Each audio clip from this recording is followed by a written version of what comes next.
They branded her at sunrise, when the cold still clung to the earth and the sky burned red like it. Two was ashamed to watch, and she didn't scream, not when the iron kissed her skin, not when the smell of burned flesh rose into the quiet morning, not even when the men who once nodded to her in passing turned their faces away, as if she were already dead, because screaming wouldn't change anything in a town that had already decided what she was: a thief, a liar, a girl who stole from honest folk and hid behind her soft eyes and trembling hands. And as she knelt in the dirt with her wrists bound and her dress torn at the hem, she realized that innocence meant nothing. Once fear found a place to root itself in men's hearts. Her name was Eliza May Carter, and until 3 days ago, she had been nothing more than the schoolteacher's daughter who mended dresses, fed stray cats behind the bakery, and smiled at children like they were the only good thing left in the world. But when the ranch payroll vanished, $2,000 in clean bills meant to feed families. Through winter, someone had to pay, and Eliza was poor, alone, and easy to point at. The accusation came swift and cruel. Mrs. Holloway claimed she'd seen Eliza near the ranch office after dark. A drunken hand swore he'd noticed coins in her pocket at the saloon weeks earlier. Another said she'd always looked too quiet to be trusted. No proof. No witnesses worth naming, just whispers stacked on whispers until they became truth by repetition. Eliza tried to speak, tried to tell them she'd never even stepped inside the ranch office, but the sheriff, a tired man with debts of his own, didn't want a mystery. He wanted the town calm again. So they tied her up, pressed iron to skin, and sent her away with a mark that would follow her longer than any shadow. She collapsed just beyond the town's edge, half-conscious, blood soaking into the dust, the brand on her shoulder still smoking faintly in the morning light. That was where Caleb Rourke found her. Caleb wasn't from the town. He was passing through with a small herd, a weather-worn cowboy whose face looked carved by sun and regret. He'd seen brands before, on cattle, on horses, but never on a girl who couldn't have weighed more than 100 pounds. Never on skin that trembled as if the body beneath it had already started to give up. He dismounted without thinking, cut her bindings, and lifted her like she was made of glass. When she stirred, her eyes flew open in terror, and she tried to crawl away, whispering apologies she didn't know. "I didn't steal it," she rasped. "I swear I didn't." Caleb didn't ask what she meant. He didn't ask her name. He just said, "Easy now. You're safe," in a voice rough but steady, like a fence post driven deep into the ground. He took her to his place, a modest ranch, tucked against the hills a mile outside town. People knew of Caleb Rourke. They said he kept to himself, that he didn't drink much, that he paid fair and asked little. What they didn't know was that Caleb had once been accused himself, years back. In another town, another life, accused of something he hadn't done and forced to leave with nothing but his horse, and his pride barely intact. When Eliza woke in his spare room, clean bandages wrapped around her shoulder and fresh bread cooling on the table, something in Caleb hardened into resolve. Over the next days, as Eliza healed, fragments of the truth slipped out between silences. The night of the theft, the brand, the way everyone she trusted turned away. Caleb listened more than he spoke, but his mind worked relentlessly. The story didn't fit. The timing didn't fit. And the money, too. $1,000 in bills wasn't the kind of thing a frightened girl could hide without someone noticing. That was when Caleb realized something else, something that made his jaw tighten and his hands curl into fists. The real thief wasn't hiding in town. The real thief was hiding in his house, because the only other person who had access to Caleb's property, his locked storage, his strong box, and his daily routines, was the man he'd taken in out of mercy months ago. A man with charming words, borrowed manners, and eyes that never quite met yours. A man named Thomas Pike. And as Caleb stood in the doorway that night, watching Thomas laugh easily over supper while Eliza flinched at every sound, Caleb knew one thing with bone-deep certainty. They had branded the wrong soul, and before this was over, the truth would burn far hotter than any iron. Caleb didn't confront Thomas Pike right away, because men who steal once will steal again, and men who lie best are the ones who think they're winning. Instead, Caleb watched. He noticed how Thomas's stories changed depending on who was listening, how his laughter came half a second too late, how his eyes always drifted toward locked doors and hanging keys. Caleb began checking his strongbox each night, memorizing the exact placement of coins, the faint scratch along the lid, the way the lock resisted before giving in. Then one evening he moved the money, just a portion of it, and marked the bills with a faint line of charcoal only he would recognize. When those same marked bills turned up days later, tucked beneath a loose floorboard in Thomas's room, Caleb felt no triumph, only a cold, steady anger settle in his chest.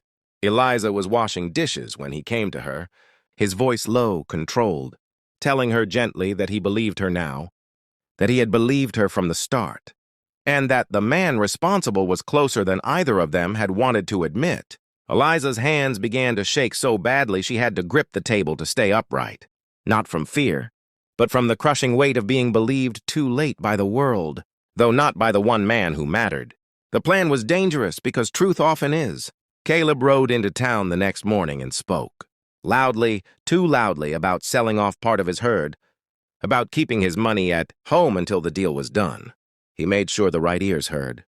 That night, just as the moon crested the hills and the ranch fell into uneasy silence, Caleb pretended to sleep. He waited. Sure enough, the floor creaked softly, and a shadow moved through the hall. Thomas Pike slipped into the room where the strongbox sat, confident, careless, already counting money that wasn't his. When Caleb stepped from the darkness with a rifle leveled at Thomas's chest, the man froze like a rabbit in lamplight, his lies spilling out faster than his breath. He swore he'd been desperate, that it hadn't meant to go this far, that branding the girl hadn't been his idea. Caleb listened, silent as stone, then marched him outside at gunpoint and sent a rider at dawn to fetch the sheriff and every man who had stood watching while Eliza screamed into the dirt. They gathered again at sunrise. Same sky, same cold air, but this time the town felt different, like it knew it was about to be judged. Caleb laid the marked bills on the table. He pulled the stolen money from Thomas's coat. He told the story slowly, clearly, leaving no room for doubt. Faces went pale, eyes dropped. Mrs. Holloway began to cry. The sheriff removed his hat and stared at the ground, like it might open and swallow him whole. Thomas Pike tried to run. He didn't get far. They wanted to apologize to Eliza. Some wanted to pray with her. Others offered money, food, words that meant nothing now. Eliza stood before them, her back straight, the brand visible beneath her shawl, and said nothing. She didn't need to. The truth spoke louder than any forgiveness she wasn't ready to give. The sheriff offered to arrest Thomas to make it right. Caleb nodded once. Justice would take its course. But scars didn't disappear just because the truth finally showed up. When Eliza left town that day beside Caleb, no one tried to stop her. She didn't look back. Weeks later, the ranch felt different, lighter somehow. Eliza healed slowly, but she laughed again, learned to ride, learned that strength didn't always roar. Sometimes it simply endured. The brand on her shoulder never faded completely, but it stopped being a mark of shame and became proof of survival. Caleb never asked her to stay. He didn't have to. Some bonds are forged not by promises, but by standing still when the world turns cruel, and long after the town forgot its guilt, long after Thomas Pike's name faded into dust, people remembered this much. They once branded an innocent girl as a thief, and it took a quiet cowboy with a stubborn sense of justice to uncover the real thief hiding, where no one thought to. Look, time didn't heal Eliza, the way people like to claim it did. Because time alone is lazy, it only passes. It doesn't repair, but distance did help. And the ranch beyond the hills became a place where the air felt clean enough to breathe again, where no one looked at her like she was something broken or suspicious. Still, some nights she woke gasping, fingers clawing at her shoulder, as if the brand were being pressed into her skin all over again. The memory sharper than pain itself, and Caleb would hear her from the other side of the house and sit awake until the sound stopped, saying nothing because he knew some battles had to be fought in silence. The town tried to move on, but guilt is a stubborn thing. It lingered in glances, in unfinished sentences, in the way people spoke her name only in past tense, as if doing so might soften what they'd done. Once, months later, the sheriff rode out to the ranch with papers officially clearing Eliza's name. stamped and signed and heavy with meaning that came far too late. Eliza accepted them politely, folded them once, and placed them in a drawer she never opened again. Because a cleared name doesn't erase burned flesh, and truth delayed is its own kind of cruelty. Caleb changed too, though fewer noticed. He worked harder, spoke less, and carried a quiet fury that sharpened his sense of right and wrong into something unyielding. He started taking in strays, not just animals, but people with nowhere left to go. Widows, drifters, boys running from fists they couldn't outrun. And though he never told Eliza why, she understood. Justice, she learned, wasn't always about punishment. Sometimes it was about giving safety to those the world chewed up and spat out. Slowly, without ceremony, Eliza began teaching again, not in a schoolhouse, but at the long wooden table, showing children letters, numbers, and something far more important, that being quiet didn't mean being weak, and kindness wasn't an invitation for cruelty. One autumn evening, as the sky burned gold and the wind carried the promise of winter, Eliza stood at the fence line, watching the herd move like shadows across the land. And she finally spoke of the brand. Not the pain, not the shame, but the anger she'd buried so deep she feared it had taken root. Caleb listened, hat in hand, eyes fixed on the horizon. And when she finished, he said simply, "They don't get to decide who you are." It wasn't poetry. It wasn't dramatic. But it was the truth she'd needed to hear since the day. They tied her wrists and looked away. Years later, travelers passing through would hear the story, changed by retelling, roughened by time, but the heart of it stayed the same. A girl was branded for a crime she didn't commit. A town chose fear over fairness. And one cowboy refused to accept an easy lie. They said the real thief was caught. Yes, but what people remembered most was that the worst crime wasn't the stolen money. It was how quickly decent folks learned to look away. Eliza never returned to that town, and it slowly withered into just another forgotten place on a dusty road. But the ranch thrived, not because of wealth or power, but because it became something rare in the West.